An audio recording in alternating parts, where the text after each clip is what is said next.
테슬라 소식입니다. 신용평가기관 스탠더드 앤드 푸어스 글로벌 레이팅스가 미국 전기차 업체 테슬라의 신용등급을 BB로 한 단계 올렸다. 17일 블룸버그 통신에 따르면 S&P는 테슬라의 채권 등급을 BB에서 BB로 상향 조정하고 투자 전망을 긍정적이라고 제시했다. BB는 투자 적격 등급 아래로 두 번째 단계에 해당한다. 테슬라가 유상증자로 유동성을 확보한 영향이다. S&P 관계자들은 테슬라의 유동성이 증가하는 상황이 재정 위험을 상당히 낮췄다고 말했다. 테슬라는 유상증자를 통해 지난 9월에는 93억 달러를, 이달 초에는 50억 달러를 확보했다. S&P는 테슬라가 올해 말 190억 달러가 넘는 현금을 비축할 전망이라며 순부채는 사실상 제로가 될 것이라고 분석했다. 이어 내년 테슬라의 등급이 상향 조정될 가능성이 최소 33%라고 밝혔다. 테슬라는 지난 3, 4분기 5개 분기 연속 수익을 올렸고 차량 13만 9,300대를 인도해 자체 신기록을 세웠다. 테슬라는 오는 21일 S&P 500 지수 편입을 앞두고 있다. 테슬라의 스탠더드 앤드 푸어스 500 지수 편입은 무모하고 주가가 현재보다 대폭 떨어져야 한다는 분석이 제기됐다. 증시 애널리스트 데이비드 트레이너는 17일 비즈니스 인사이더를 통해 테슬라 주가가 지금보다 73% 낮은 주당 172달러에 거래돼야 한다며 이같이 말했다. 트레이너는 테슬라의 S&P 500 편입은 현재 투자 환경의 무모함이 최고조에 달했다는 뜻이라며 회사의 부실한 기초여건에 따른 가치 평가가 오랜 기간 기다려온 조정의 촉매제가 될 것이라고 내다봤다. 그는 테슬라 주가가 과대평가되며 올해 716% 상승한 것은 폭락이 임박했다는 불길한 징조라며 또한 S&P 500에 편입되면 지수를 추종하는 펀드에 노출되어 투자자의 불필요한 위험을 가중할 것이라고 우려했다. 이어서 주가가 당장은 추가로 오르겠지만 상승세는 오래가지 못할 것이라고 강조했다. 트레이너는 S&P 지수 편입이라는 이유로 테슬라를 예상보다 큰 비중으로 사들인 자산운용사들은 지수 재조정 이후에 차익 실현에 나설 것이라고 덧붙였다. 그는 테슬라가 전기차 시장의 경쟁 심화와 소비자 품질 문제, 유럽 수요 감소 등에 직면했다고 분석했다. 지난 3분기 서유럽 전기차 시장의 점유율이 지난해 3분기 34%에서 올해 3분기 14%로 감소했다고 강조했다. 또한 중국에서 가장 잘 팔리는 전기차는 제너럴 모터스의 흥광 미니로 테슬라 모델 3 가격의 11%에 불과하다고 트레이너는 지적했다. 그는 테슬라가 컨슈머 리포트의 연간 자동차 안전성 조사에서도 끝에서 두 번째를 차지했다고 전했다.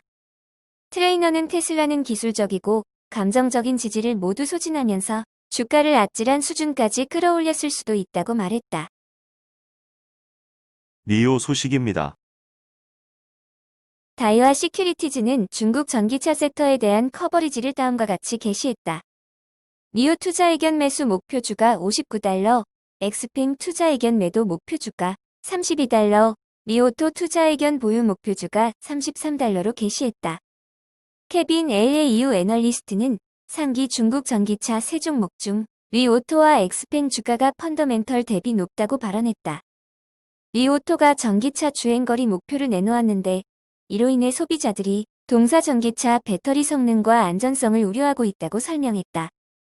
한편 중국 정부의 차세대 자동차 스타트업 보조 규모가 축소되고 있으며 이러한 추세는 소규모 전기차 업체의 운영 중단으로 이어질 가능성도 있다고 지적했다. 니콜라 소식입니다. 에버코어 ISI는 니콜라에 대한 시장 비중 커버리지를 게시했고 목표 주가 20달러를 제시했다. 크리스 맥네일리 애널리스트는 스티브 거스키의 기업 인수 목적 회사인 벡터 IQ 애퀴지션과 합병을 마치고 난 후 몇 개월 동안 니콜라는 마치 빅뱅 이후 우주 온도가 지나치게 높았던 것처럼 큰 관심을 받았다고 발언했다. 이후 니콜라는 수차례 루머를 겪어왔으며 현재 동사 사업은 성공적으로 진행되고 있는 것과는 거리가 멀다고 평가했다.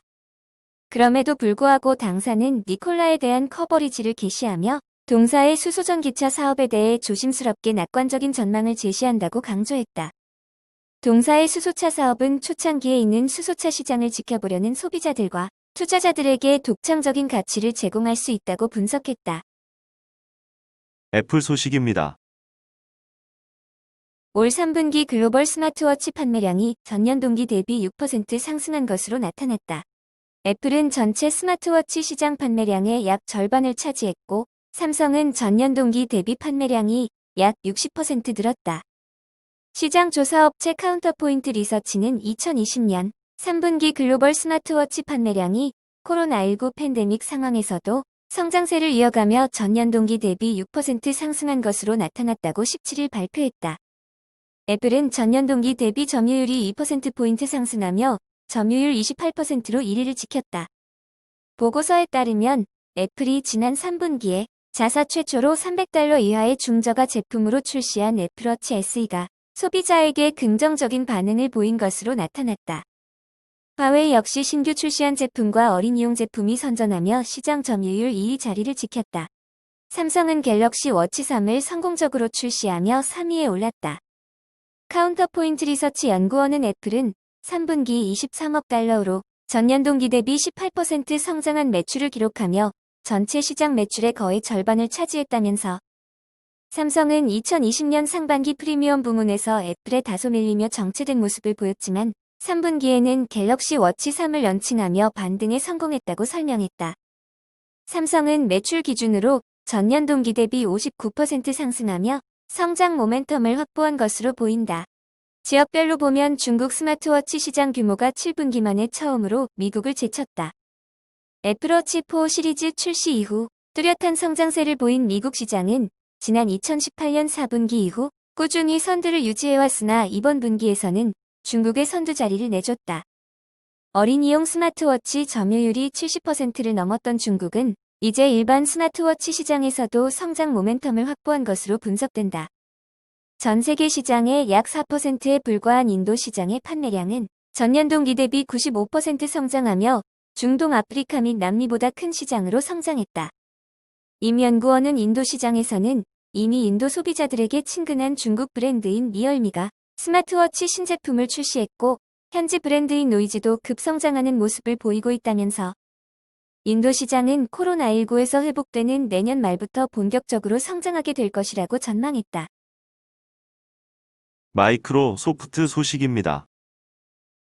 세계적 정보기술 업체 마이크로소프트가 러시아 소행으로 추정되는 해킹 공격에 뚫렸다고 로이터 통신이 보도했습니다.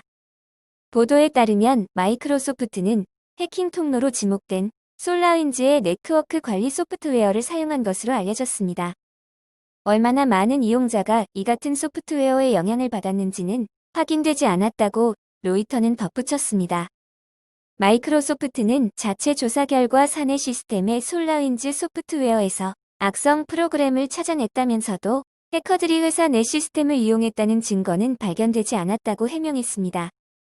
미국에서는 러시아 소행으로 추정되는 해커들이 지난 3월쯤 침투해 국무부, 재무부, 상무부, 국토안보부, 국립보건원 등이 해킹 피해를 본 것으로 알려졌습니다. 해커들은 미 정보기관과 민간 부문에서 널리 사용되는 솔라윈즈의 오리온 소프트웨어에 악성 프로그램을 몰래 설치한 것으로 전해졌습니다. 아마존 소식입니다. 아마존이 위성 인터넷 서비스 카이퍼 프로젝트에 필요한 개발을 서두르고 있다. 지난 16일 CNBC에 따르면 아마존은 16일 카이퍼 프로젝트에 활용할 위성 안테나 디자인을 공개했다. 카이퍼 프로젝트는 광대역 인터넷 접근이 어려운 수천만 명의 사람들에게 인공위성을 이용한 인터넷 서비스를 제공하는 장기 프로젝트로 아마존이 $100억 투자한 위성 인터넷 사업이다. 아마존은 공개한 위성 안테나는 송신 안테나와 수신 안테나를 겹쳐 쌓아 크기와 무게를 줄였을 뿐만 아니라 대역폭 최대 사용령 Gbps로 높였고 시동 성능도 향상됐다. 아마존은 기존 위성 안테나보다 3배 더 작고 가벼운 디자인으로 향후 가정이나 개인 단말기에 활용될 예정이라고 밝혔다. 아마존은 이 안테나를 4K급 동영상 스트리밍을 포함해 다양한 환경에서 테스트하고 있다고 밝혔다. 라지브 바디알 프로젝트 카이퍼 부사장은 카이퍼 프로젝트의 핵심 원칙 중 하나는 가볍고 작은 안테나를 개발해 저렴한 위성 단말기를 만드는 것이라며 안테나 크기에 비해 빠른 속도와 성능을 제공한다고 설명했다. 미국 연방통신위원회는 지난 7월 카이퍼 비정식 궤도 위성 네트워크 구축 및 운용 신청을 승인한 바 있다. 아마존은 카이퍼 프로젝트에 100억 달러를 투자한다고 밝히며 본격적으로 위성 인터넷 개발 경쟁에 뛰어들었다. 아마존은 578개의 위성이 궤도에 진입하면 위성 인터넷 서비스 제공을 시작한다고 밝혔지만 아직까지 단 한 개의 위성도 발사하지 못했다. 반면 일론 머스크의 스페이스X는 현재까지 900여 개의 스타링크 위성을 쏘아 올리며 지난 10월부터 시험 운용을 진행하고 있다.